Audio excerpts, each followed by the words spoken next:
मनीष कश्यप के लिए काफ़ी खुशखबरी का पल है और साथ साथ मनीष कश्यप के तमाम समर्थकों के लिए भी काफ़ी खुशखबरी का पल है। दरअसल बात है, आपको याद होगा जब मनीष कश्यप जेल गए थे, मनीष कश्यप के ऊपर एनएसए लगा था और उसे तमिलनाडु भेजा गया था। उसके बाद मनीष कश्यप के तमाम जो दुश्मन थे उन्होंने मनीष कश्यप की तमाम छोटी छोटी खामियों को ढूंढने का काम किया और उसके माध्यम से मनीष कश्यप के ऊपर एफआईआर दर्ज करवाई, उसके ऊपर केसेस दर्ज करवाई। लेकिन अब मनीष कश्यप के ऊपर कई ऐसे केसेस हैं जिसमें मनीष कश्यप को राहत मिली है। उसमें से एक केसेस मनीष कश्यप के ऊपर था महात्मा गांधी को लेकर के, यानी महात्मा गांधी पर मनीष कश्यप ने वीडियो बनाया था और उस वीडियो को लेकर के मनीष कश्यप के ऊपर एफआईआर दर्ज हुई थी। अब मनीष कश्यप के ऊपर से कई ऐसे एफआईआर है जिसमें मनीष कश्यप को पूरी तरह से राहत मिल चुकी है। मनीष कश्यप के ऊपर से वह केसेस ही हट चुकी है। आपको बता दें कि मनीष कश्यप के ऊपर जो केसेस दर्ज थी, जिसमें आर्थिक अपराध इकाई के पास जो केसेस दर्ज थी, उसमें से लगभग आधे ऐसे केस हैं जिसमें मनीष कश्यप को पूरी तरीके से जो छूट मिल चुकी है, यानी कि मनीष कश्यप के ऊपर से वह केसेस खत्म हो चुकी है। मनीष कश्यप उस केस से जो है मुक्ति पा चुके हैं।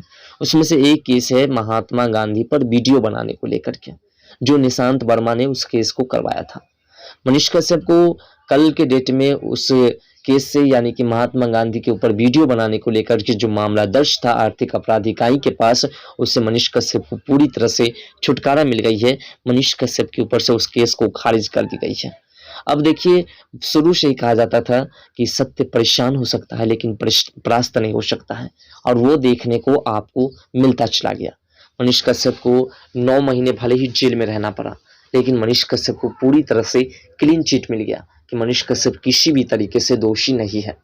मनीष कश्यप के ऊपर जो एफआईआर दर्ज हुई थी, शुरू वाले एफआईआर जिसमें उसके घर की कुर्की जब्ती हुई थी, उस केस में भी मनीष कश्यप को लगभग जो है उस केस से छुटकारा मिल चुकी है।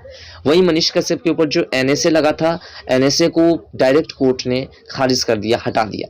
यानी कि मनीष कश्यप ने तमिलनाडु वाला जो वीडियो बनाया था, उस वीडियोस में मनीष कश्यप की गलती नहीं पकड़ाई, तो इसलिए मनीष कश्यप के ऊपर से जो एनएसए था उसको खारिज कर दी गई। उसके बाद मनीष कश्यप के ऊपर जो आर्थिक अपराध इकाई के पास कई केसेस थे, जिसमें से ऐसे कई केसेस हुए जिससे मनीष कश्यप को पूरी तरह से छुटकारा मिल गई। वहीं उसके बाद मनीष कश्यप के ऊपर जो महात्मा गांधी पर वीडियो बनाने को लेकर चर्चाएं थी, उसमें भी मनीष कश्यप को पूरी तरह से छूट मिल गई और मनीष कश्यप के ऊपर जो केसेस दर्ज थी उसको खारिज कर दी गई है। अब मनीष कश्यप के ऊपर महात्मा गांधी को लेकर के जो वीडियो बनाई गई थी, राष्ट्रपिता को लेकर के जो वीडियो बनाई गई थी, उसके माध्यम से अब जो है मनीष कश्यप को छुटकारा मिल चुकी है। लेकिन मनीष कश्यप का संघर्ष चलता रहेगा। मनीष कश्यप के ऊपर एफआईआर अभी चलती रहेगी जब तक कि मनीष कश्यप किसी दल में शामिल ना हो जाए, क्योंकि आप भी जानते हैं जब राजनीतिक में शामिल हो जाते हैं तो प्रशासन और कानून उसके भी साथ होते हैं, और इस हिसाब से मनीष कश्यप जब तक राजनीतिक में नहीं जाते हैं तब तक मनीष कश्यप के ऊपर कई एफआईआर दर्ज होता रहेगा। और जैसा कि आपको पता है, आदर्श आचार संहिता उल्लंघन को लेकर के मनीष कश्यप के ऊपर कुछ दिन पहले, यानी कि 16-17 तारीख के आसपास में एक एफआईआर दर्ज हुई।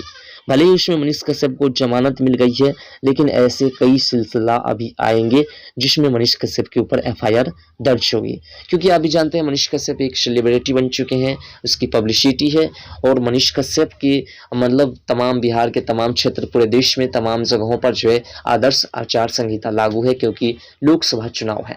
ऐसे में अगर परमिशन लेकर के नहीं जाते हैं किसी सभा में और ज़्यादा लोगों के बीच में होते हैं तो उसके ऊपर आदर्श आचार संहिता के उल्लंघन के मामले में एफआईआर दर्ज हो जाती है। और मनीष कश्यप की पब्लिसिटी अधिक है। मनीष कश्यप किसी भी क्षेत्र में जाते हैं और तो वहाँ पे सैकड़ों लोग जमा होते हैं, और जब जमा होते हैं तो फिर राजनीतिक मुद्दा इसको बना दिया जाता है, और उसके बाद मनीष कश्यप के ऊपर एफआईआर दर्ज करा दी जाती है। इसलिए मनीष कश्यप जब तक राजनीतिक में पकड़ नहीं बनाते हैं, जब तक जीत हासिल नहीं करते हैं, तब तक उसके ऊपर एफआईआर का सिलसिला चलता रहेगा और बेल का सिलसिला चलता रहेगा। लेकिन खुशखबरी की बात यह है, मनीष कश्यप के ऊपर जो पीछे वाले केसेस हैं उनमें से लगभग केसों में मनीष कश्यप को जमानत के साथ साथ उस केस को खारिज करते हुए हमारे देश के न्यायाधीश, हमारे देश की न्यायपालिका कोर्टें जो है खत्म करने जा रही है और खत्म करते हुए दिखाई दे रहे हैं। ऐसे में बिहार की जो सरकार है, जो उस वक्त की सरकार थी और जो आज की सरकार है, इन दोनों की सिचुएशन वैसी बनी हुई है कि मनीष कश्यप जैसे नेता को निखरने नहीं देना। उस वक्त तेजस्वी यादव की सरकार में मनीष कश्यप की ओर से काफ़ी जो है उसके काम को लेकर के चर्चाएं की गई थी, जिसके बाद तेजस्वी यादव ने उसके ऊपर जो है कई तरह की मुकदमे दर्ज कराने का प्रयास किया और उसे जेल में लंबे समय तक रखने का प्रयास किया। और लेकिन मनीष कश्यप ने संघर्ष किया और उनके समर्थकों का प्यार दुलार, हमारे देश की न्यायिक व्यवस्था, हमारे देश की कानून व्यवस्था, उसने मनीष कश्यप को पूरी तरह से छूट दे दी और 9 महीने के बीच जो है मनीष कश्यप को जमानत मिल गई। 9 महीने के अंदर मनीष कश्यप को पूरी तरह से जो है NSA का जो धारा था उसके ऊपर देशद्रोही का जो मुकदमा लगा था उसमें छूट मिल गई। फिलहाल मनीष कश्यप के ऊपर जो केसेस दर्ज थी महात्मा गांधी को लेकर के, उसमें भी मनीष कश्यप को राहत मिल चुकी है। बिहार में जो FIR दर्ज हुई उसमें मनीष कश्यप को राहत मिल चुकी है। अब देखने वाली बात यह होती है कि मनीष कश्यप को जो आदर्श आचार संहिता के उल्लंघन के मामले में जो उसके ऊपर FIR का सिलसिला जो चल रहा है, तो इसमें मनीष कश्यप को परमिशन मिलती है या नहीं, और अगर परमिशन नहीं मिलती है तो मनीष कश्यप को घर के अंदर ही कैद रहना पड़ेगा। ऐसे में मनीष कश्यप प्रचार प्रसार नहीं करेंगे, मनीष कश्यप जनसभा को संबोधित नहीं करेंगे, तो लोगों को कैसे मालूम चलेगा कि मनीष कश्यप भी राजनीतिक में खड़े हुए हैं?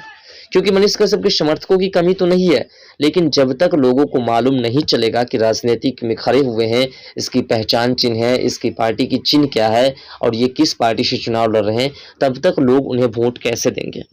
लेकिन ऐसे में मनीष कश्यप को जब तक परमिशन नहीं मिलती है तब तक वो प्रचार प्रसार नहीं कर पाएंगे, और नहीं कर पाएंगे तो जीत भी हासिल नहीं कर पाएंगे।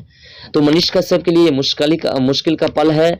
जिस प्रकार से शुरू में सरकार ने दबाने की कोशिश की, अब फिर से सरकार दबाने की कोशिश कर रही है, वो NDA की सरकार हो या फिर RJD की सरकार हो या किसी भी पार्टी की सरकार हो।